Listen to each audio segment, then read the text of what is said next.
जी students, अस्सलाम वालेकुम। अब हम डिस्कस करेंगे आज का जो टॉपिक है वो हमारा है डार्क रिएक्शन।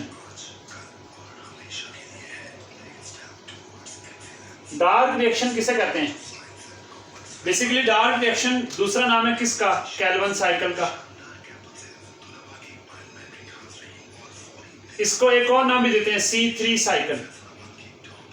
अच्छा, C3 साइकिल क्यों कहते हैं बच्चों? आपको ये पता होना चाहिए। C3 साइकिल इसलिए कहते हैं कि इसमें फर्स्ट स्टेबल प्रोडक्ट जो बनती है वो 3 कार्बन वाली होती है। बहुत सारे बच्चे मिसअंडरस्टैंड करते हैं, इसमें 3 स्टेप हैं इसलिए C3 साइकिल कहते हैं, 3 फेजेस हैं C3 साइकिल कहते हैं, इसकी 3 कार्बन कंपाउंड आउटपुट है इसलिए C3 साइकिल कहते हैं। ऐसा नहीं है बेटे, इसमें पहला स्टेबल प्रोडक्ट जो बनती है वो 3 कार्बन वाला कंपाउंड होता है इसलिए इसे नाम देते हैं C3 साइकिल। अच्छा जी, अब जो डार्क रिएक्शन है ना, इसकी जो इक्वेशन है वो इंपॉर्टेंट है। मैथमेटिकल इक्वेशन है इसकी एक, जो ये बताती है कि इसमें कौन कौन से कंपाउंड जो है वो कितनी दफा यूज हो रहे हैं, जिससे आपको एस्टिमेट हो जाता है कि ये रिएक्शन कैसे कंप्लीट होता है। तो मैं समझाता हूं। 3 कार्बन डाई यूज होते हैं और लाइट रिएक्शन की प्रोडक्ट्स यूज होती हैं। उसमें 6 NADPH2 यूज होते हैं, 7 9 ATP यूज होते हैं और इससे बनता है एक CH2O × N। इसकी जगह अब हम N नहीं लगाएंगे, अब हम लगाएंगे थ्राइस। तो 3 कार्बन वाला एक कंपाउंड बनता है जिसे हम नाम क्या देते हैं? कार्बोहाइड्रेट। तो डार्क रिएक्शन का एक नाम है कैल्विन साइकिल, इसे C3 साइकिल भी कहते हैं। इसकी इक्वेशन में बता रहा हूं, इसमें 3 कार्बन डाई यूज हुए, 6 NADPH2 यूज हुए, 9 ATP यूज हुए और 7 क्या बना? सबसे पहली मेन प्रोडक्ट बनी CH2O। इसकी जगह N नहीं लिखेंगे अब, क्योंकि थ्राइस बनता है, ट्राइओस बनता है, इसलिए हम CH2 × थ्राइस लिखेंगे। ये बेसिकली क्या होता है? ये एक कार्बोहाइड्रेट होता है। इस इक्वेशन को हम बैलेंस भी करेंगे। समझ आ रही स्टूडेंट्स? अब 7 जो है वो 3 वाटर के मॉलिक्यूल प्रोड्यूस होंगे, जिससे ये इक्वेशन तो बैलेंस में हो जाएगी। अब बाकी चीजें हम लिख लेते हैं। मसलन 6 NADP पॉजिटिव बनेंगे, उनमें से जो 6 हाइड्रोजन थे वो वाटर बनाने में इस्तेमाल हो जाते हैं, ठीक है, 6 इसमें ऐड हो जाते हैं। और 7 क्या बनते हैं? 9 ADP, ATP टूटकर ADP बनाता है और 7 9 ही फास्फेट रिलीज होते हैं। तो ये डार्क रिएक्शन की इक्वेशन है जी। समझ आ रहा है स्टूडेंट्स? प्रिय बेटे, मेहरा बेटे, अब इस तरह से जो है वो डार्क रिएक्शन जो है वो कंप्लीट होता है। इसको 3 फेजेस में डिवाइड किया हुआ है। इसकी पहली फेज है फिक्सेशन फेज, जिसमें कार्बन डाई को फिक्स किया जाता है। हम इसको 3 स्टेप्स में डिस्कस करते हैं। तो डार्क रिएक्शन की 3 फेजेस हैं। कौन कौन सी? एक है जी फिक्सेशन फेज, इसमें कार्बन डाई फिक्स की जाती है। दूसरी है जी रिडक्शन फेज, इसमें रिडक्शन रिएक्शन होते हैं। तीसरी है जी रीजनरेशन फेज, इसमें जो कंपाउंड है वो रीजनरेट कर लिया जाता है जो पहले यूटिलाइज हुआ था। अब हम सबसे पहली फेज पे चलते हैं। सेल में एक 5 कार्बन कंपाउंड होता है। ये कितने कार्बन कंपाउंड है? 5 कार्बन। इसमें इधर भी फास्फेट है, इधर भी फास्फेट है। कितनी फास्फेट लगी हुई है? 2। इसको नाम देते हैं राइबोलोज बिसफास्फेट। क्या नाम देते हैं? राइबोलोज बिसफास्फेट। इस तरह के कितने मॉलिक्यूल होते हैं? 3 मॉलिक्यूल होते हैं। कितने मॉलिक्यूल होते हैं? 3। राइबोलोज बिसफास्फेट के 3 मॉलिक्यूल होते हैं। हर मॉलिक्यूल के अंदर एक एक कार्बन डाई ऐड होती है। कार्बन डाई में कितने कार्बन है? एक कार्बन डाई में 1 कार्बन है, तो 3 मॉलिक्यूल हैं, इसमें 3 कार्बन डाई ऐड होंगी। सब में जब कार्बन डाई ऐड होगी तो इंटरमीडिएट स्टेप में लिख रहा हूं, टेक्स्ट बुक में ये नहीं लिखा हुआ। ये जो नई कार्बन डाई ऐड होगी ये साइड पे ऐड होगी, क्योंकि फास्फेट बॉन्ड इजीली ब्रेक नहीं होता। इससे इस तरह के 3 मॉलिक्यूल बनेंगे। ये 3 मॉलिक्यूल कितने कार्बन वाले हैं? 6 कार्बन वाले। इनमें 6 कार्बन होंगे। कितने कार्बन होंगे जी? 6 कार्बन है। तो अब ये 6 कार्बन के 3 मॉलिक्यूल हैं, लेकिन ये मॉलिक्यूल अनस्टेबल है, इसलिए ये टूट जाता है और किस में कन्वर्ट हो जाता है?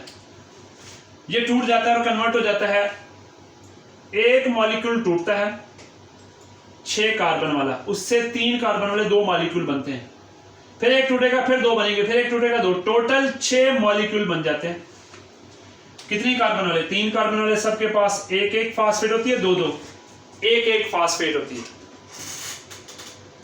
तो इस कंपाउंड का नाम पड़ता है 3-फास्फोग्लिसरेट। क्या नाम पड़ता है? 3-फास्फोग्लिसरेट। कितने कार्बन वाला ये मॉलिक्यूल है? 3 कार्बन वाला मॉलिक्यूल। इस फेज को फिक्सेशन फेज कहते हैं। साइंटिस्ट कहते हैं कि इसको करवाया एक एंजाइम ने, जिसे नाम देते हैं रुबिस्को एंजाइम। ये जो रुबिस्को एंजाइम है, ये रुबिस्को एंजाइम बेसिकली एक प्रोटीन है। साइंटिस्ट कहते हैं हो सकता है probably that is the most abundant protein on अर्थ।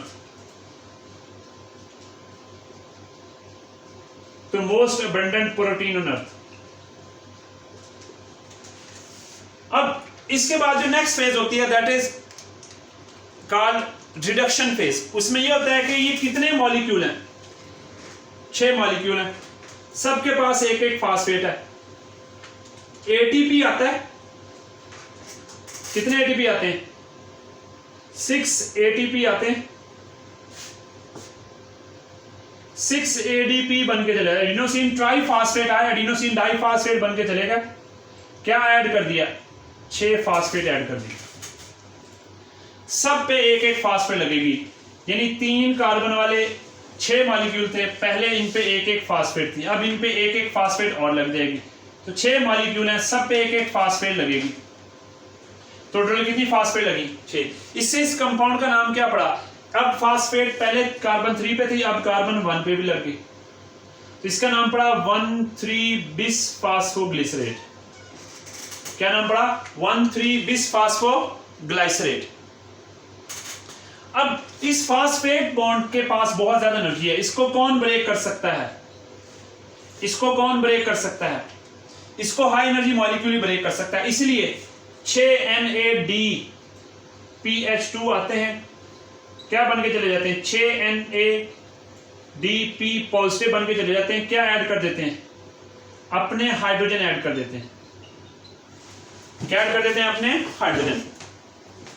ठीक है, तो जब वो अपने हाइड्रोजन ऐड करते हैं, तो जब हाइड्रोजन ऐड होगा तो यहां से फास्फेट टूट जाएंगे। फास्फेट टूटेगा तो ही हाइड्रोजन ऐड होंगे। तो कितने फास्फेट रिलीज हो जाएंगे? 6 फास्फेट यहां से रिलीज हो जाएंगे। 6 हाइड्रोजन ऐड होंगे तो बॉन्ड टूटेगा तो इससे फास्फेट टूट जाएंगे। अब यहां पर कार्बन नंबर 1 से फास्फेट टूट गया तो उसकी जगह हाइड्रोजन ऐड हो गया। इसलिए नए कंपाउंड में 3 कार्बन कंपाउंड ही बनेगा, उसमें एक ही फास्फेट होगी। तो इसका नाम पड़ेगा ग्लाइसर एल्डिहाइड 3-फास्फेट। इस तरह के 6 मॉलिक्यूल होंगे। ग्लाइसर एल्डिहाइड 3-फास्फेट। अब ग्लाइसर एल्डिहाइड 3-फास्फेट जो है वो मजीद इसमें आप गौर से देखें तो इसमें हाइड्रोजन ऐड हुए हैं। हाइड्रोजन का ऐड होना क्या कहलाता है? Oxidation reduction. तो रिडक्शन, इसका मतलब फिक्सेशन फेज भी होगी, रिडक्शन फेज भी होगी। आखिरी फेज रहेगी कौन सी? रीजनरेशन। इस रीजनरेशन फेज में ये क्या है? ग्लाइसर एल्डिहाइड 3-फास्फेट है। कितने मॉलिक्यूल हैं? 6 मॉलिक्यूल। एक मॉलिक्यूल चला जाता है G3P, तो इसका मतलब ट्रायोज चला गया। ये क्या है? ट्रायोज। ये निकल जाता है। पीछे कितने मॉलिक्यूल बच गए? 5 मॉलिक्यूल बच गया। किसके? G3P के, ग्लाइसर एल्डिहाइड 3-फास्फेट, यानी 3 कार्बन वाले मॉलिक्यूल। 3 कार्बन वाले कितने मॉलिक्यूल बच गए? 3 कार्बन वाले 5 मॉलिक्यूल बच गए। ठीक है जी, 5 मॉलिक्यूल हैं। कितने कार्बन वाले? 3 कार्बन वाले, जैसे 5 मॉलिक्यूल। अब ध्यान से देखना है, इन सब में कौन, इन सब ने अपने आप को रीअरेंज करना है। कैसे रीअरेंज करना है? ये कन्वर्ट हो जाते हैं किस में? ये कन्वर्ट होते हैं 5 कार्बन वाले कितने मॉलिक्यूल बन जाते हैं? 3 मॉलिक्यूल बन जाते हैं। ठीक है, यहाँ से 2 कार्बन टूट के इधर लगी, यहाँ से 2 टूट के इधर लगी, ठीक है, एक कार्बन यहाँ दूसरी यहाँ, तो इसमें ये अब 5 कार्बन वाले कितने मॉलिक्यूल बन गए, 5 कार्बन वाले 3 मॉलिक्यूल, सबके पास एक एक फास्फेट है, ठीक है, एक फास्फेट लगी। अब यहां इस तरह जो है वो 2 फास्फेट जो खाली होते हैं, यहां पर जो 2 फास्फेट थे वो रिलीज हो जाते हैं, ठीक है, वो सेल में रिलीज हो जाते हैं। तो 6 फास्फेट यहां रिलीज हो रहे हैं, 2 यहां, कितने हो गए 8। अब एक फास्फेट ये गया, ये भी बाद में फास्फेट लूज कर दिया जाता, तो इस तरह टोटल 9 फास्फेट रिलीज हो गए। अब इसके पास जो आज का लास्ट स्टेप है, कौन आता है, एटीपी आता है। कितने एटीपी आते हैं, 3 एटीपी आते हैं, क्योंकि मॉलिक्यूल कितने हैं, 3 एटीपी बन के चले जाते हैं। इसमें क्या ऐड कर देते हैं, 3 फास्फेट, तो एक इस कॉर्नर पे फास्फेट था, अब एक फास्फेट यहां लग जाएगा, इसलिए इसका नाम क्या पड़ेगा, राइबोलोज बिस फास्फेट। लेकिन कितने कितने नंबर कार्बन पे होगी, 1 कार्बन 2 3 4 5, तो 1 5 राइबोलोज बिस फास्फेट, कार्बन नंबर 1 पे भी फास्फेट है, कार्बन नंबर 5 पे भी फास्फेट है। इस तरह से ये डार्क रिएक्शन होता है। तो यहां तक जो है वो रीजनरेशन फेज है, यहां तक जो है वो रिडक्शन फेज है, और ये क्या है जी, फिक्सेशन फेज है, ठीक है। That is all about the dark reaction. अब आप गौर से देखें, एक डार्क रिएक्शन में एक ट्राइओज बन रही है, एक दफा फिर डार्क रिएक्शन होगा, एक ट्राइओज और बनेगी G3P, दोनों G3P मिलेंगी तो बनेगा C6H12O6। इसका मतलब ट्राइओज बनाने के लिए एक डार्क रिएक्शन होगा, और ग्लूकोज बनाने के लिए कितने डार्क रिएक्शन होंगे, 2 डार्क रिएक्शन होंगे। कोई प्रॉब्लम हो स्टूडेंट्स, आप मुझे वॉइस मैसेज करें व्हाट्सएप पे या यूट्यूब पे, जो मेरा चैनल है उसको सब्सक्राइब करें, और उसमें कमेंट्स बॉक्स में मेंशन करें क्वेश्चन को, मैं आपके क्वेश्चन का आंसर देने की कोशिश करूंगा। Thank you students, Allah Hafiz.